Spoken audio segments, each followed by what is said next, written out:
네, 안녕하세요. 해커스 한국사 안지영입니다. 해커스 한국사 능력 검정 시험 심화편 학원 교재 지금 보고 있고요. 우리가 이전에 배웠던 근대사의 파트를 정리를 하면서 문화 부분 한번 살펴보겠습니다.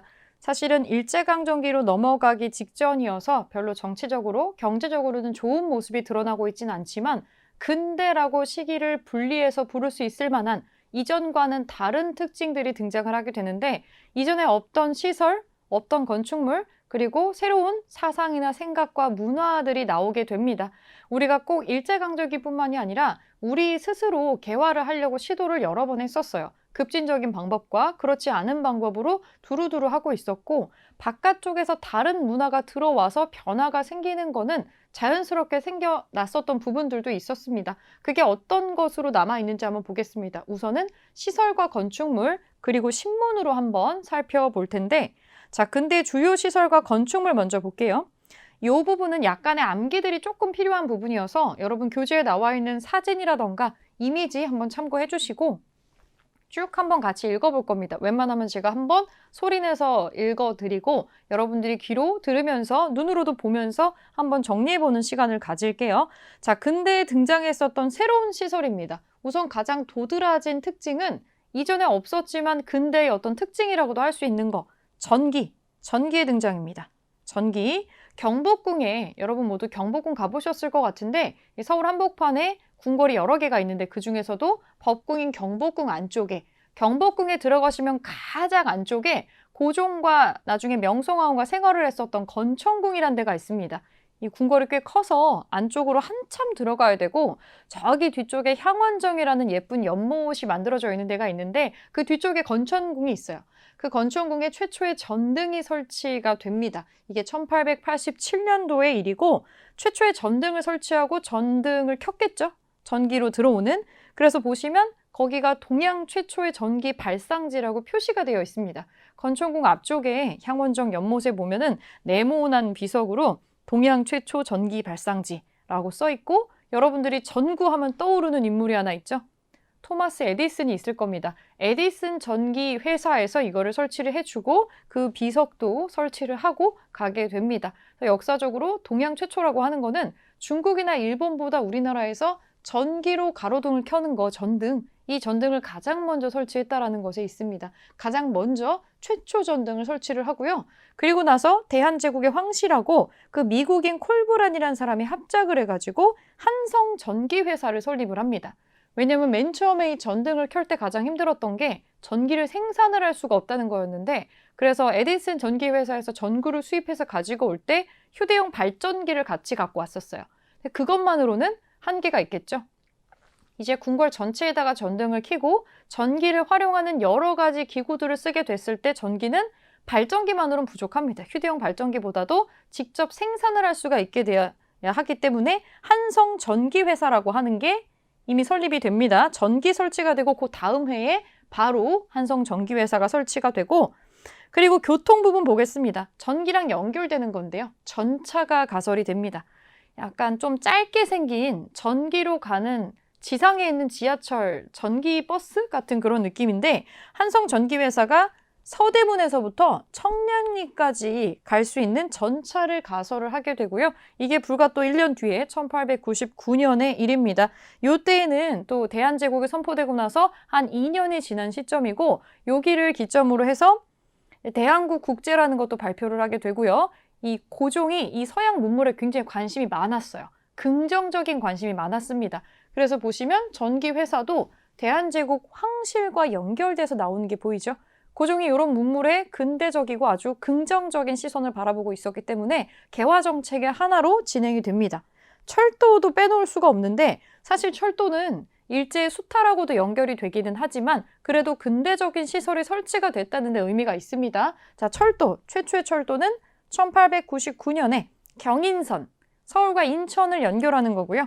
그 다음에 경부선, 부산 연결하는 거죠. 그 다음에 경의선이 있습니다. 신의주하고 연결하는 것까지 사실상 우리한테도 중요하지만 일본이 수탈을 위해서 가장 필요로 했었던 지역에 좀 철도가 놓이기는 하죠. 이렇게 경인선, 경부선, 경의선 등등이 철도가 개통이 되고 통신도 교통과 연결이 돼 있죠.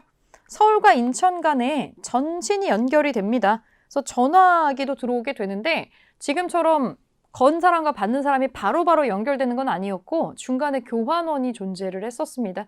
그래서 교환원이 연결해주면은 이렇게 전화를 할 수 있는 게 있어서 최초에는 전화라고 하진 않았고요.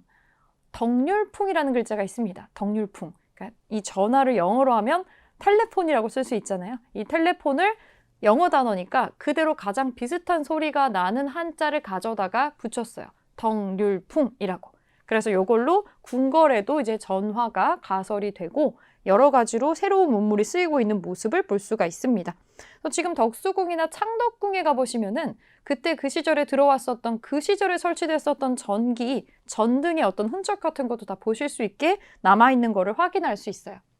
자, 의료 부분 보겠습니다. 이제 서양식 의료 기술이 들어와요. 알렌이라는 사람이 있습니다. 우리나라에 들어와서 상당히 출세를 했다고 해야 될까요? 알렌이라는 사람이 건의를 해서 최초의 근대식, 그러니까 외과 수술을 하는 근대식의 병원인 광해원이 85년도에 세워집니다. 1885년.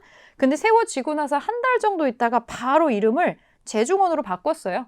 같은 기관이에요. 같은 기관이고 그 자리가 지금 오늘날의 신촌의 세브란스에 있는 데거든요. 여러분 그 안쪽에 연세대학교 있죠? 연세대학교 안쪽에 들어가면 이 제중원 유적지가 남아 있습니다. 그리고 그 옆쪽에 이제 우리나라에서도 그 큰 병원 중에 하나죠. 세브란스 연세 대학병원이 들어가 있는데요. 세브란스 병원으로 개편이 요게 돼서 다 연결이 되어 있습니다. 알렌의 이름은 어딘가에서 들었다고 지금 생각이 되실 텐데 갑신정변 때 우정총국 축하연에서 갑신정변 때 이 민씨 정권의 핵심 인물들이 많이 피살당하게 되는데 이때 그 명성황후의 조카였던 민영익이 동맥이 끊어지고 굉장히 큰 자상을 입게 됩니다. 원래대로라면 우리는 외과술이 없기 때문에 방치했으면 죽었겠죠. 근데 그것을 알렌이 급파돼가지고 이 외과술을 통해서 이 사람을 살려내요. 3개월간의 어떤 극진한 케어와 외과 수술로 인해서 기적적으로 목숨을 건지게 됩니다. 그리고 나서 알렌에 의해서 야, 서양 의술이 굉장히 필요하구나 라고 판단이 되어서 광해원이 세워지게 되는 건데 알렌 같은 경우는 여러 가지 평이 엇갈리는 인물이지만 이때 정말 큰 돈을 받아요. 그 민씨 정권에서 이게 고마우니까 이분에게 일종의 치료비죠. 치료비 겸 감사비로 내려준 돈이 지금 돈으로 따졌을 때 굉장한 액수로 환산이 된다고 하니까 그때 받은 액수가 인플레이션 감안했을 때 얼마다라고 특정할 수는 없지만 몇십억에서 몇백억으로 추산이 되기도 합니다. 굉장한 액수를 받은 거는 분명해요. 그러니까 약간 복권에 당첨된 것 정도의 돈을 받았다고 생각하시면 될 것 같아요. 그래서 이 알렌이라는 인물이 얼떨결에 이 서양 의술을 증명해주는 꼴이 되어서 이런 병원들이 생기게 되었다. 이렇게 또 나올 수가 있겠고 또 정부 기구를 좀 보면은 우리도 근대적인 개화 정책을 하려고 노력을 많이 했었어요. 그래서 설치됐던 게 근대식으로 화폐를 만들려고 합니다. 그래서 전환국이라고 하는 화폐를 주조하는 관청이 있었고 기기창이라고 있었습니다. 무기 제조 공장인데요. 이거 청나라의 영선사라고 하는 학생과 사절단을 파견을 해서 청나라의 기기국을 참관을 하고 기술을 배워서 비슷하게 벤치마킹해서 우리가 기기창을 열어요. 그리고 출판을 담당하는 방문국이 있고 지금 다 똑같은 연도에 나오고 있습니다. 그리고 우정총국, 여기에서 갑신정변이 일어나죠. 최초의 우체국에 해당하는 거라고 보시면 되겠습니다. 건축물은 여러분이 한 번쯤 사진으로 보셨을 것 같은데 독립문이 있고요. 1897년. 여기서 여러분 중요한 거는 이 독립문이 세워진 시기가 일제강점기가 되기 전이라는 거예요. 여기서 말하는 독립은 일본으로부터 독립한다라는 목적이 주로 들어가 있지 않습니다. 아직은 국권이 피탈되기 전이에요. 여기에서 말하는 독립이라고 하는 건 우리가 더 이상 청나라의 이 속국처럼 들어가 있지 않다는 거. 그리고 사실 청나라 플러스 그 누구도 조선을 쥐락펴락하는 게 싫은 거죠. 그러니까 우리는 자주 독립국가야 라고 얘기를 하고 싶어서 만들었던 게 독립문이고요. 옆에 날개 설명에 독립협회가 나옵니다. 독립협회가 그 독립신문에 이제 광고도 걸고 모금을 받아서 국민의 성금을 싹 모아서 만든 게 독립문이고요. 프랑스의 개선문을 모방해서 만들었기 때문에 이런 특이한 형태를 띠고 있습니다. 지금 보시면 이 독립문이 있는 자리가요. 아무렇게나 고른 게 아니고 서대문 현무소 앞쪽에 독립문이 있어요. 여기를 고른 이유는 원래 이 독립문이 서 있는 자리에 중국에서 사신이 오면 사신을 맞이하면서 축하 파티를 해주는 장소와 중국의 사신을 맞이하는 문이 있었던 자리입니다. 영은문이라는 문이 있었어요. 영은문. 이 영은문은 중국의 은혜에 감사한다 뭐 이런 뜻입니다. 그래서 중국에서 사신이 오면 우리나라 왕이 거기까지 마중을 가서 다 환영해주고 바로 옆에 모화관이라고 하는 일종의 연회장을 만들어서 크게 이제 성대하게 맞아들이는 어떤 게 있었던 건데 중국과의 사대 관계를 좀 보여주는 건축이라고 할 수가 있겠죠. 그래서 일부러 영은문이 있었던 자리를 꼭 집어서 독립문을 세웠다고 보시면 되겠습니다. 그리고 이제 우리나라 쪽으로 여러 종교들이 들어오게 되면서 서양의 종교, 중세 고딕 양식으로 지어진 멋있는 명동성당이 있고요. 덕수궁 혹시 가보셨을지 모르겠어요. 시청에 있는데 이 시청 한복판에 시청광장 맞은편에 궁궐이 하나 있죠. 덕수궁. 그 안쪽에 들어가면 사실 옛날 궁궐 건축보다도 좀 특이하게 생긴 건물이 있어가지고 유명합니다. 여기 석조전 보이시죠? 얼핏 보면 우리나라 궁궐 전혀 같지 않고 약간 파르테논 신전 같은 느낌이 들어요. 100% 돌로 만든 우리나라 최초의 석조 건축물입니다. 석조전이라고 부르고요. 약간 영국의 내셔널 갤러리하고도 비슷해요. 설계자가 영국 사람입니다. 그래서 우리가 처음으로 서양식의 건축 기법을 오롯이 적용을 해서 만들었던 석조전이라는 서양식 건축물이 있습니다. 궁궐 안에 설치된 게 좀 의미가 있죠. 날개 설명 한번 볼게요. 대한제국 시기의 서양식 건물이고 원래 목적은 여기가 대한제국의 황궁이니까 황궁의 정전으로 만들어서 쓰려는 목적을 갖고 있었지만 안타깝게도 우리가 주로 쓰지는 못했어요. 이게 완성된 게 1910년이어서 1910년이면 일제강점이 되는 해죠. 그래서 우리가 이거를 원래 목적대로 운용하지는 못합니다.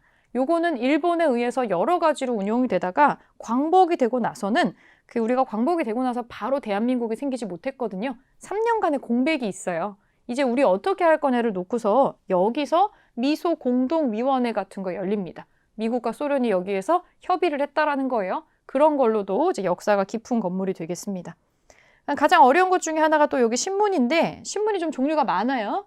자, 최초의 근대 신문 보겠습니다. 한성이란 이름을 달고 있는 게 2개가 있는데 여기에 최초의 기록이 2개가 들어가 있어요. 한성 순보. 1883년에 나온 한성 순보는 방문국이란 데에서 만듭니다. 우리나라 최초의 근대적인 신문이에요. 특정 계층이 독점하려고 했던 건 아니고 일단 정보를 골고루 나눠주기 위한 지금의 땡땡일보, 땡땡일보 같은 근대적인 신문의 형태를 띠고 있는데 문제는 다 한문이에요.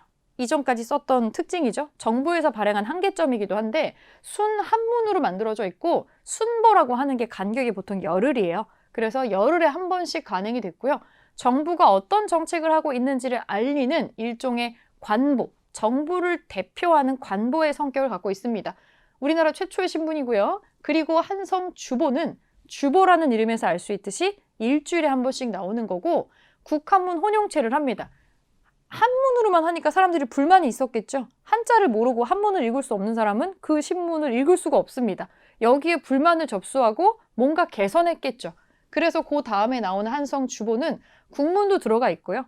국한문 혼용체를 씁니다. 완전히 한문은 아닌 거죠. 그리고 최초로 왜냐면 이거를 한문만 쓰는 게 아니라 한글을 넣게 되면 이걸 읽을 수 있는 독자층이 좀 넓어지는 거잖아요. 그러면 이걸 보는 사람이 많아진다는 뜻이니까 여기에 최초의 상업 광고가 실리게 됩니다. 그 사람들을 대상으로 뭔가를 팔려는 광고의 형태가 처음으로 등장하는 거가 한성 주보가 되겠습니다. 그리고 독립신문, 너무 중요한 신문이죠. 독립신문. 독립신문을 창간한 사람은 서재필입니다. 갑신정변에 참여했던 사람, 실패 후 미국으로 망명을 했던 사람. 이 서재필이 다시 돌아와서 정부의 지원을 받아서 우리나라 최초의 민간신문을 만듭니다. 민간신문. 이 위에 있는 거는 다 기관에서 발행을 하는 거고 일반 민간이 만드는 신문 최초의 버전이 독립신문이었어요. 독립신문 터가 지금도 정동 일대에 남아 있습니다. 한글판이 나온다는 게 제일 도드라진 특징입니다. 이제 누구나 이 독립신문 읽을 수 있게 되겠죠? 한문보다 훨씬 쉬우니까. 그리고 이 신문은 서재필이 미국에 망명을 하고 갔다 오잖아요. 이분은 아주 영어에 유창한 사람입니다. 그래서 이 서재필이 주필이 되어서 한글판 플러스 영문판이 같이 나와요.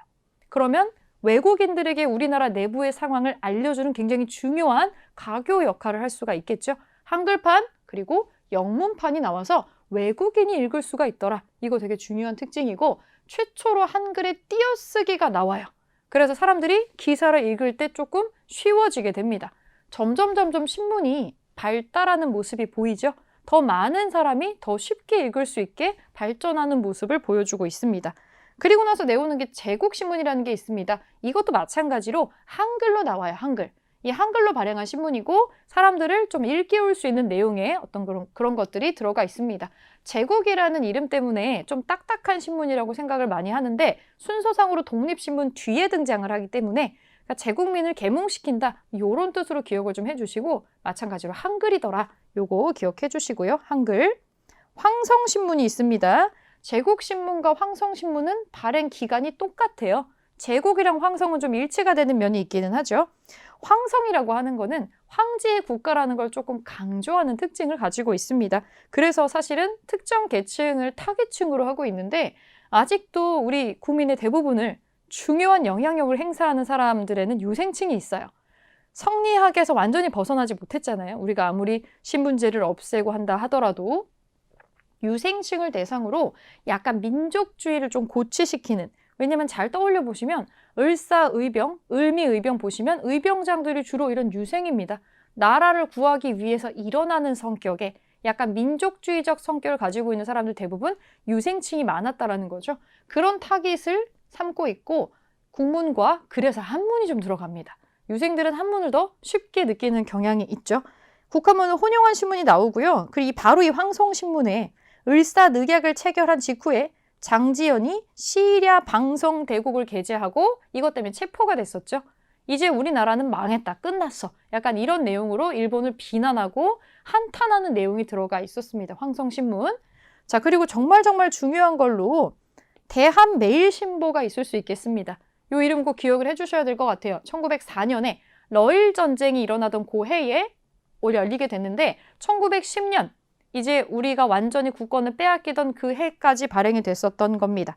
양기탁이라고 하는 분이 또 계시죠? 요 분과 영국인 베델이 공동 창간을 합니다. 영국 사람이 맡고 있기 때문에 일본이 터치를 하기가 힘들었어요. 굉장히 중요한 특징이죠.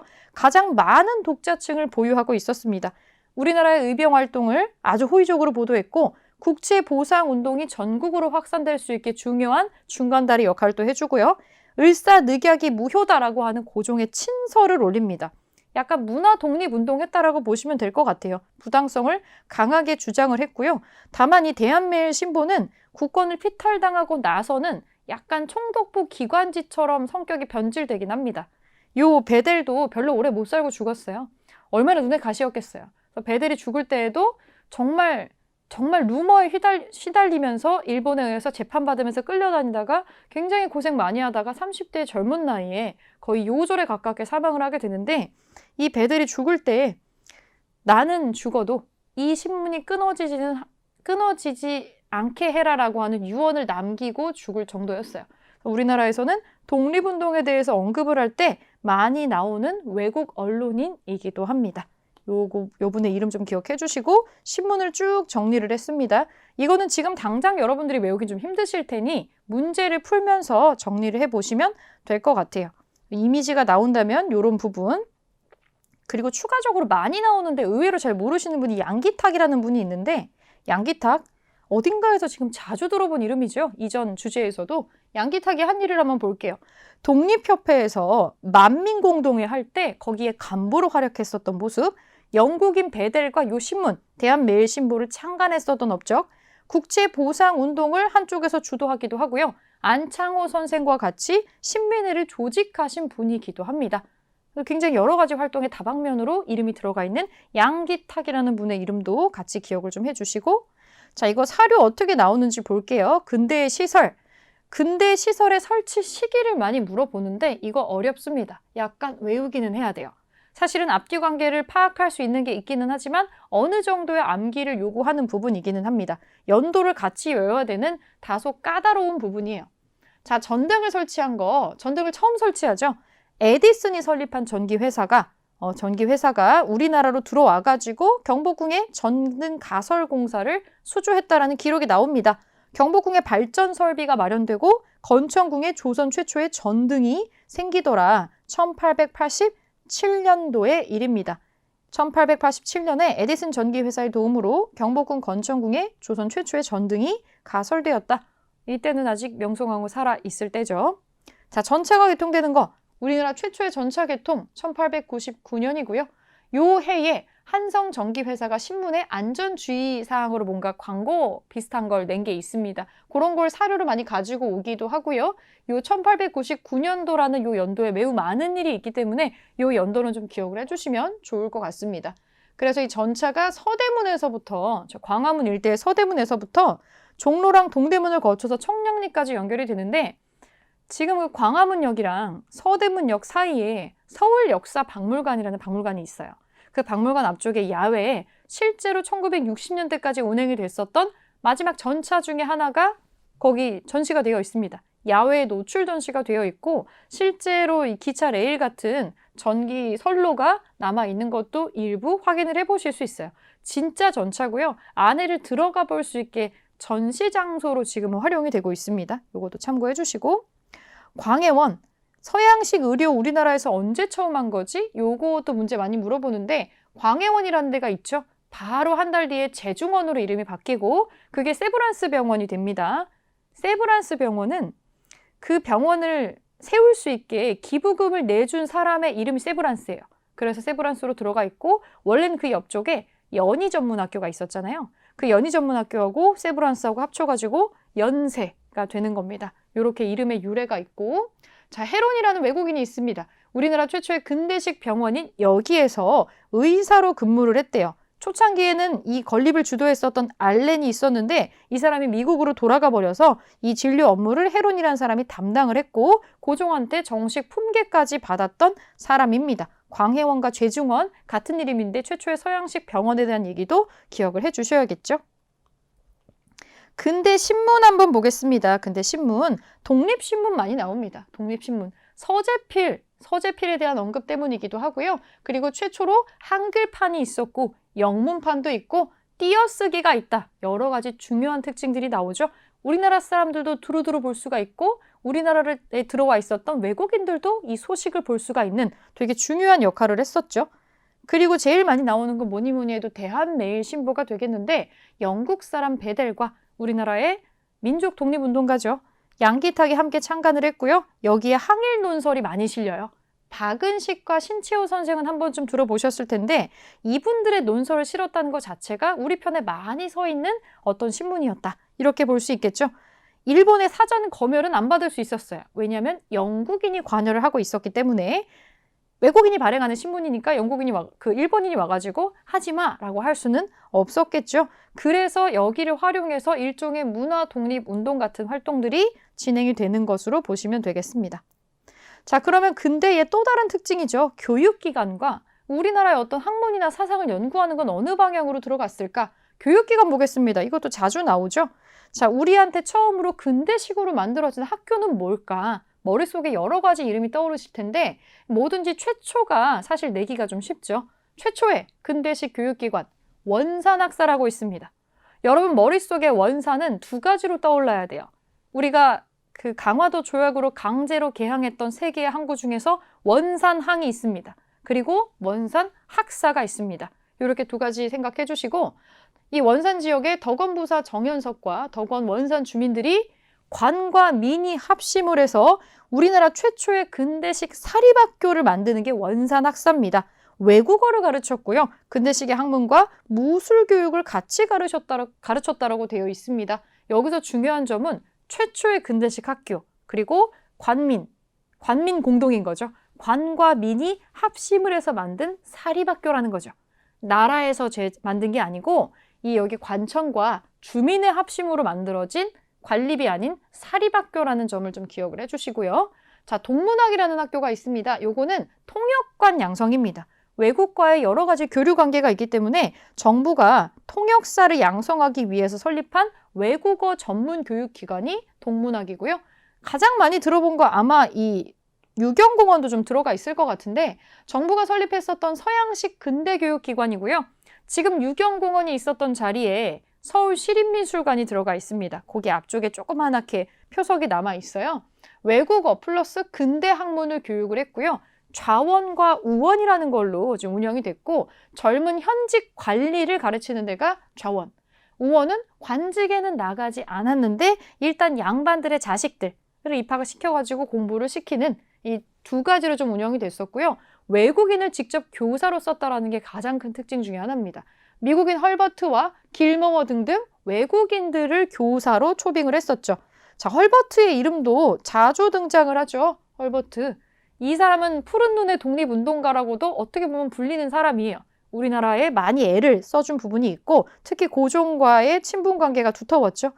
유경공원에서 외국어를 가르쳤었던 미국 사람 선교사고요. 을사늑약이 체결된 이후에 고종 황제의 밀서를 미국의 대통령한테 전달하려고 했는데 실패를 했다라고 되어 있어요.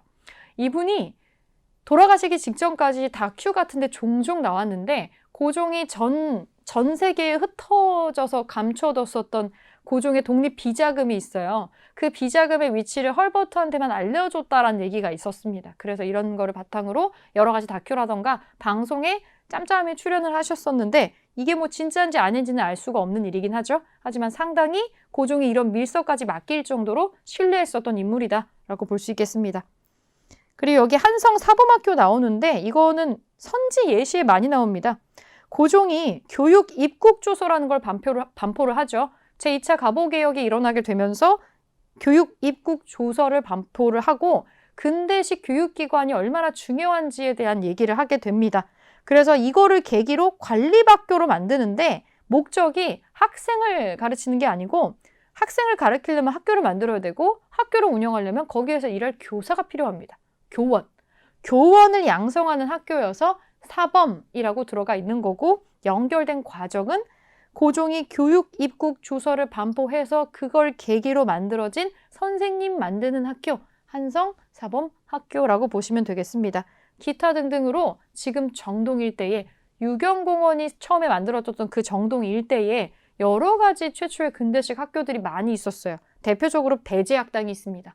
아펜젤러라는 선교사가 넘어와서 배제학당을 세우죠. 1885년. 그리고 바로 그 다음 해에 여성 선교사죠. 스크랜튼 여사가 이화학당이라고 하는 최초의 여성학교를 만듭니다. 유관순 열사도 여기 학생이었죠.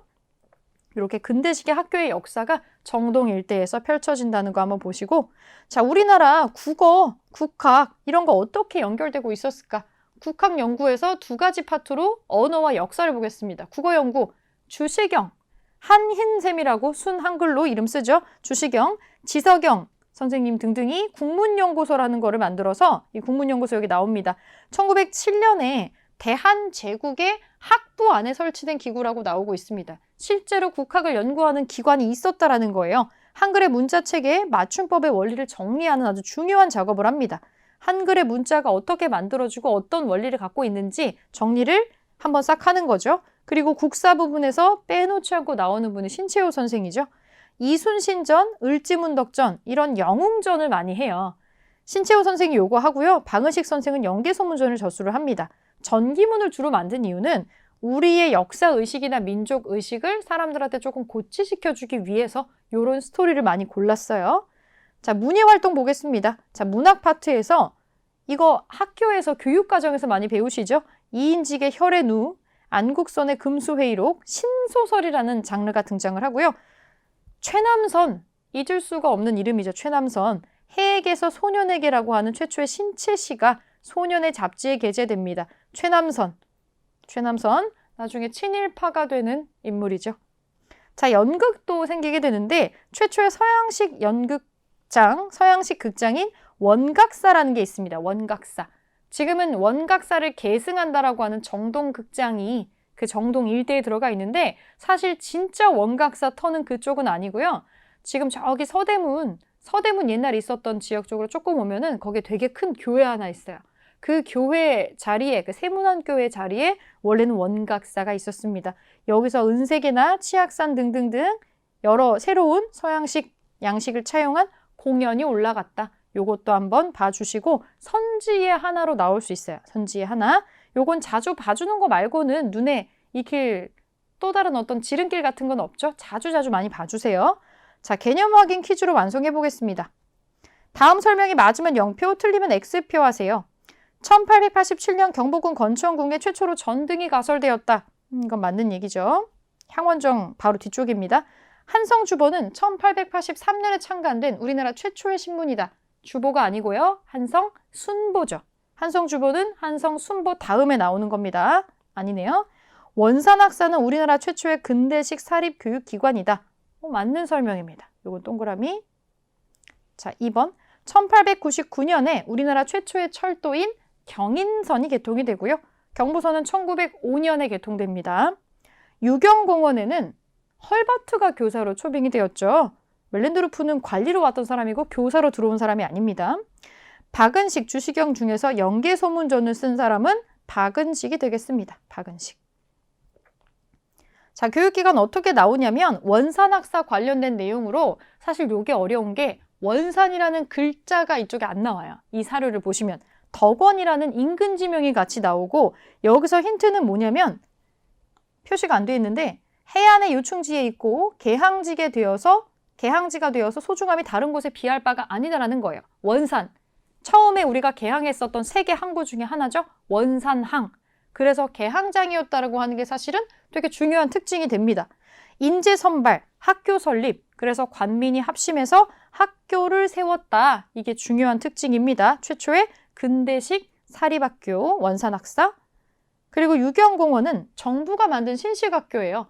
좌원과 우원으로 구성을 하고 영재를 육성한다, 기른다라는 뜻으로 육영공원이라고 합니다. 근대 학문을 가르쳤고 외국인을 초빙해서 가르쳤다. 대표적으로 헐버트란 사람이 있었다. 이렇게 볼 수 있고, 자, 근대 국학연구 보겠습니다. 주시경 선생 이렇게 나오는데 호가 좀 특이하죠. 한자가 아니라 한글로 한흰샘이라고 하는 어떤 호를, 특이한 호를 씁니다. 지금도 이제 한글학회 가면은 한흰샘 동상 막 이런 거 서 있는 거 보실 수 있어요.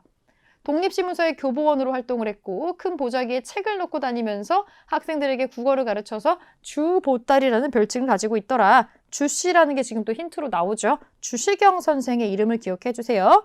그 국어 학자 중에 대표가 되는 사람이고요. 국문연구소에서 한글의 문자 체계를 정리하는 업적을 갖고 있습니다.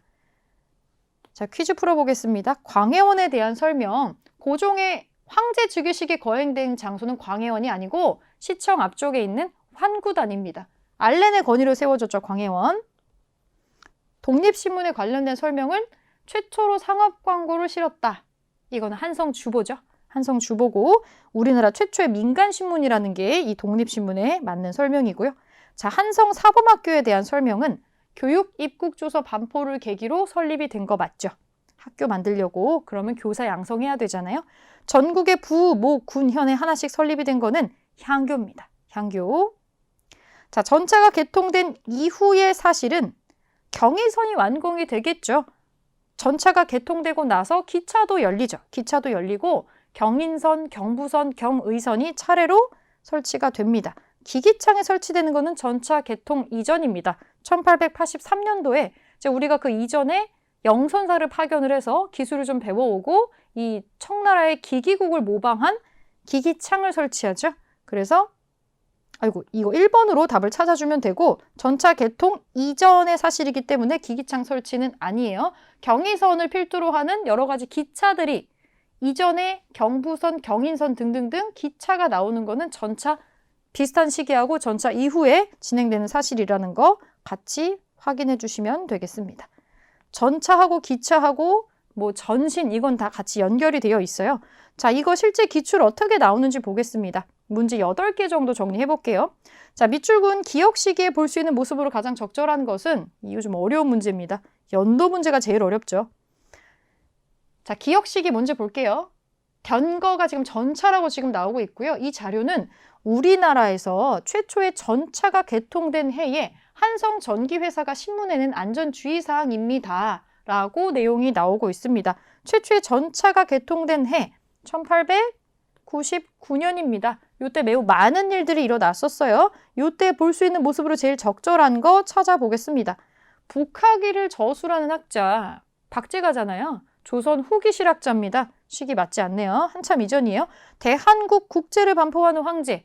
사실은 여기랑 바로 연결되는 건 아닌데 이 모든 근대적인 어떤 개화 정책이나 이런 것들이 광무개혁의 일종으로도 연결된다는 걸 기억을 좀 해주세요. 그래서 대한국 국제 반포가 일단 정답입니다. 딱 연도도 똑같아요. 1899년이고 1897년도에 대한제국을 반포를 하고 나서 2년 있다가 요거를 발표를 하거든요. 요거 같이 연결해서 기억을 해줄게요. 거문도를 불법 점령하는 영국군 거문도 사건인데 요거 한참 전입니다. 1885년이고요. 이 위엔 조선 후기고 집현전에서 학문을 연구하는 관리, 집현전 조선 전기잖아요. 세종이랑 연결돼야 되죠. 제너럴 셔먼호, 미국의 상선인 제너럴 셔먼호를 불태우는 평양의 관민은 1866년 이 병인년에 일어났었던 사건입니다. 이것 때문에 3년 뒤에 1871년에 신미양요가 터지죠. 이렇게 기억해 주시고 답은 2번. 자, 2번. 밑줄근 이곳이 운영됐었던 시기에 볼 수 있는 모습으로 가장 적절한 것은 이것도 3점짜리네요. 해론. 여기 가보신 분도 있으실 것 같은데 저기 마포 합정 일대에 보면 양화진 선교사 묘역이란 데가 있어요. 우리나라에서 활동했었던 선교사, 사망한 외국인들 여기다가 많이 안치가 되어 있죠. 자, 해로는 우리나라 최초의 근대식 병원이었던 여기에서 의사로 근무했다. 초기에 운영을 주도했었던 알렌이 미국으로 돌아간 다음에 여기에서 진료 업무를 보았다. 네, 이거는 광해원에 관련된 설명이죠. 광해원. 이 광해원은 1885년에 세워지게 됩니다. 바로 직후에 제중원으로 이름을 또 바꿨고요. 자, 요걸로 맞는 설명. 광해원이 운영됐었던 시기에 볼 수 있는 모습으로 가장 적절한 거 골라보겠습니다. 배제학당에 입학하는 학생. 배제학당은 우리가 세운 학교가 아니에요. 배제학당은 아펜젤러라는 선교사가 세우는 학교입니다. 정동에 아직도 배제학당 역사관이랑 학교가 남아 있습니다. 요게 연도가 같아요. 85년도라서 사실은 요거를 체크를 해주셔야 되고 최초의 서양식 병원이 생겼던 요 시점에 서양인이 선교사가 들어와서 학교도 세우더라. 왜냐면 요 선교사들이 교육 선교하고 그 의료 선교를 주로 합니다. 사실은 연세대학교도 이거 두 개가 합쳐진 형태라고 보는 게 맞겠죠. 언더우드, 선교사 언더우드도 이 연희전문학교하고 깊은 관련을 가지고 있고 같이 넘어왔던 게 아펜젤러거든요. 다 요 비슷한 시기에 묶여 있어요. 우선 정답은 바로 1번이고 나머지 걸 한번 보겠습니다. 영선사의 일행으로 청나라로 가는 생도 사실은 연도 자체는 별로 그렇게 차이가 안 나는데 시기가 보면은 좀 차이가 나요. 영선사라고 하는 건 우리가 이런 개화 정책을 하고 외국인들이 들어와서 뭔가를 하기 직전입니다. 바로 직전에 영선사로 넘어가는 건 1881년 청나라에 학생과 사절단을 보내죠. 우정총국 개국 축하연에 참석하는 외교관. 여러분들 외우시기 편하시라고 한번 연도를 한번 써겠습니다. 우정총국 개국 축하연으로 참석을 해서 이날 사고 터지죠. 갑신정변 1884년입니다. 이런 사건이 벌어진 뒤로 생각을 해주셔야 돼요. 연무당에서 일본과 조약을 체결하는 관리. 이거 강화도 조약이죠. 이건 더 시기가 앞당겨져 있네요. 제너럴 셔먼호의 통상 요구를 거부하는 평양의 관민. 제너럴 셔먼호 사건 1866년입니다. 이 1866년에 요 사건도 있고 병인 박해가 있었고 병인 양요가 있었고 요 사건 때문에 3년 뒤에 신미 양요가 터지는 거 같이 기억을 좀 해주시고 정답은 1번으로 찾겠습니다. 굉장히 어렵게 나올 수 있는 문제였어요. 연도 차이가 크지 않기 때문에. 자, 3번 볼게요. 다음 상황 이후의 사실로 옳은 것은 전화 설비 가설 및 운영권을 가진 한성전기회사가 설립되더니 한성전기회사 힌트. 새로운 문물이 계속 들어오는구나. 그리고 광무라는 연호가 또 보입니다. 대한제국 시기인 것 같죠? 한성전기회사 머릿속으로 떠올려 보시면 건천궁의 최초의 전등이 가설되고 나서 바로 그 다음에 대한제국의 황실과 그 미국인이 연합을 해서 한성전기회사를 아예 세웁니다. 그리고 여러 가지 것들이 등장을 하게 되죠. 자, 그러면 한성전기회사가 생기고 난 그 이후의 모습으로 옳은 것을 골라주면 되겠네요. 알렌의 건의로 광해원이 생겼다. 알렌의 건의로 광해원이 생긴 거는 방금 전에 봤던 바와 같이 85년인데 여러분 한성전기회사는 전등이 가설되고 나서 건천궁에서 불이 켜지고 나서 그 뒤에 만들어지는 거거든요. 전등이 켜진 연도, 이걸 또 약간 기억을 해줄 필요가 있는데 건천궁의 전등이 가설된 연도가 1887년입니다. 그렇다면 광해원이 세워진 건 바로 그 직전이 되겠네요. 방문국에서 한성 순보가 발행되었다. 이건 조금 더 시기를 앞으로 돌려야 됩니다. 요거는 1883년도의 일이고 무기 제조 공장인 기기창에 설립되었다. 요것도 같은 해에 일어납니다. 초기 개화 정책 중에 하나예요. 서울과 부산을 연결하는 경부선이 개통되었다. 철도가 처음 열린 거는 1899년이고 그 뒤로 경인선이 먼저 열리고 1905년에 경부선이 열리고 그리고 또 그 뒤에 경의선이 열립니다. 경부선이 개통되는 건 1905년이에요. 연도상으로는 이게 가장 뒤쪽에 있는데 나머지 거 보겠습니다. 우편 사무를 관장하는 우정총국이 설치가 돼서 개국축하연이 있었던 건 갑신정변 연결되죠? 1884 갑신정변 기억해 주시면 됩니다. 정답은 4번입니다. 이건 앞뒤 관계를 정확히 알지 않으면 굉장히 어려울 수밖에 없는 연도가 어느 정도로 기준점이 딱 잡혀 있어야지 풀 수 있는 문제였네요. 제일 어렵게 나온다면 이렇게 나올 수 있겠습니다. 4번으로 답을 찾고 자, 4번 문제 볼게요. 가에서 마까지 해당하는 설명으로 옳은 거 골라보겠습니다. 자, 신문 얘기네요. 보고서를 제출하라고 되어 있습니다. 한번 맞춰볼게요. 옳은 것만 고르는 겁니다. 한성 순보, 정부에서 발행하는 순한문 신문이었다. 방문국에서 발행을 했었죠. 한성 순보, 순한문이고 열흘에 한 번씩. 요거 맞는 얘긴데 나머지가 다 틀린 거여야 되겠죠. 자, 2번 독립신문인데 국채보상운동을 적극적으로 후원한 건 독립신문이 아니고요. 대한매일신보에 관련된 내용이죠. 아니네요. 외국인이 읽을 수 있도록 영문으로 발행된 게 독립신문이죠. 다가 아니라 나랑 연결돼야 되네요. 이것도 아니고 국권피탈 이후에 총독부의 기관주로 전락한 거는 대한매일신보입니다. 이거는 제국신문이 아니에요. 말을 보면 최초로 상업광고가 게재되었다.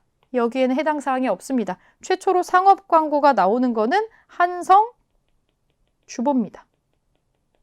한성주보. 그래서 이것도 해당 사항 없고 정답은 1번으로 찾을 수 있겠습니다. 신문도 많이 나오는 것 중에 하나죠.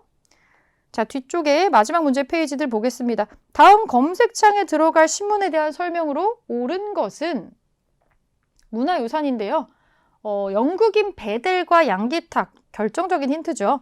영국인 베델과 양기탁이 함께 창간을 하고 박은식과 신치호가 한일 논서를 실었다. 외국인이 발행하는 신문이라 일본의 검열을 받지 않았다. 베델이 관여를 했죠. 대한매일신보라는 신문입니다. 자, 요거에 대한 설명으로 옳은 거 고를게요. 천도교 기관지로 발행되지 않았죠. 이거 만세보라고 따로 있었어요. 상업 광고가 처음으로 게재된 거는 한성주보였죠. 국채보상운동의 확산에 기여를 했습니다. 요게 맞는 내용입니다. 3번. 농촌 계몽을 위해서 분화로도 일종의 문맹퇴치 운동을 한 거는 요거는 동아일보가 하는 거야. 동아일보. 순한문신문으로 열흘마다 발행하는 거 최초의 근대적인 신문이었던 한성 순보에 관련된 내용입니다. 정답 3번이에요. 자, 6번. 다음 자료에 해당하는 교육기관에 대한 설명으로 옳은 것은 덕원부사 정현석의 장계를 올립니다. 이 정부에 올리는 거죠. 보고서예요. 신이 다스리는 이곳 읍은 여기 결정적인 힌트. 일단 덕원 지명이랑 해안의 요충지에 있고 개항지가 되어서 소중합니다. 개항지를 빈틈없이 운영해 나가는 방도는 인재를 선발하여 쓰는 데 달려 있고 인재 선발의 요체는 교육에 있습니다. 그러므로 학교를 설립하고자 합니다. 이렇게 보고를 올리고 여기 관청과 그리고 이 지역에 사람들이 힘을 합쳐서 사립학교를 세우는 것이 최초의 근대식 학교로 평가받는 원산학사입니다. 자, 원산학사에 대한 설명으로 옳은 거 골라볼게요. 최초로 설립된 여성교육기관이다. 이건 스크랜튼 여사가 세운 정동의 이화학당입니다. 이건 이화학당. 교원 양성을 목적으로 만든 사범학교는 한성사범학교라고 이것도 마찬가지로 정동에 있었어요. 관민이 합심해서 만든 근대식 학교. 이게 원산학사 특징이죠. 정답 3번. 교육 입국조서 반포를 계기로 설립이 됐다. 이거 2번이랑 똑같죠? 한성사범학교입니다. 한성사범학교. 헐버트와 길모어 등 외국인 교사를 초빙한 거는 유경공원이 있었죠. 유경공원. 자, 정답 3번이고 7번으로 다시 올라가겠습니다. 가 교육기관에 대한 설명으로 옳은 것은 정부 차원의 신식학교 건립 예정. 여기 힌트 나오죠. 좌원과 우원으로 구성된 신식학교를 건립할 예정이다. 좌원과 우원으로 나뉘었다는 데에서 벌써 하나 특징이 지금 나오고 있고요. 영재를 기른다라는 교명으로 이름을 붙였다라고 되어 있습니다. 영재를 육성하는 육영공원입니다. 자, 육영공원. 옳은 거 골라볼게요. 교육 입국 조서의 근거에서 세워진 거는 바로 밑에 나오죠. 이거랑 똑같아요. 한성사범학교입니다. 한성사범학교. 요거 두 개가 같은 설명이었고 전국의 부, 목, 군현에 하나씩 설치된 건 향교입니다. 조선의 교육기관이죠. 미국인 헐버트 길모어 등 실제 외국 교사를 초빙을 한 특징이 제일 큰 특징 중에 하나였죠. 4번으로 답을 좀 찾고 장학기금을 마련하기 위해서 양현고를 설립을 했다. 이거 역사를 더 거슬러 올라가야 됩니다. 고려의 교육기관이었던 국자감에 해당하는 설명입니다. 이거 아니죠? 자, 마지막 8번이에요. 가에 들어갈 내용으로 옳은 것은 개항 이후에 들어온 근대 문물입니다. 한국 최초의 서양식 극장 1908년도에 있었고 종로구 일대에 원래 있었다는 이 서양식 최초의 극장은 원각사라고 하는 극장입니다. 원각사. 자, 그러면 원각사에 해당하는 내용으로 옳은 것은 이 특징이 보이죠? 알렌의 건의로 만들어진 건 광해원입니다. 병원이죠. 나운교의 아리랑이 개봉된 거는 종로 일대에 단성사라고 있어요. 지금도 거기에 단성사, 지금은 보석점이 있고요. 그 앞쪽에 피카디리 극장이라고 오래된 극장이 하나 있기는 해요. 단성사입니다. 이거는. 신간의 창립대회가 개최되었다. 원각사에서 개최되지 않았습니다. 서울 기독교 청년회관에서 하는 거죠. 이거는. 고종의 황제 즉위식이 거행된 거는 환구단이라고 있습니다. 시청에. 은세계와 치악산 등의 신극이 공연됐던 게 원각사의 특징이죠. 그래서 답은 5번으로 찾을 수 있겠습니다. 네, 이렇게 근대 문화 파트 지금 내용 정리를 해봤는데요. 여러분들이 근대 파트 정리하면서 흐름을 놓치지 않을 수 있게 우리 교재 뒤쪽에 흐름표 나오고 조그만하게 핵심적인 개념 채워 넣는 게 있죠. 그거 한번 꼭 정리해서 흐름을 한눈에 좀 봐주시고요. 이전 시기까지는 사건의 전후 관계를 보면은 그래도 풀 수 있는 문제들이 대부분이었는데 요 근대 문화 파트는 많이 나오는 건 아닌데 지금도 풀어보면서 아셨겠지만 연도를 어느 정도는 암기를 해야 되는구나. 약간 그런 것들이 나와요.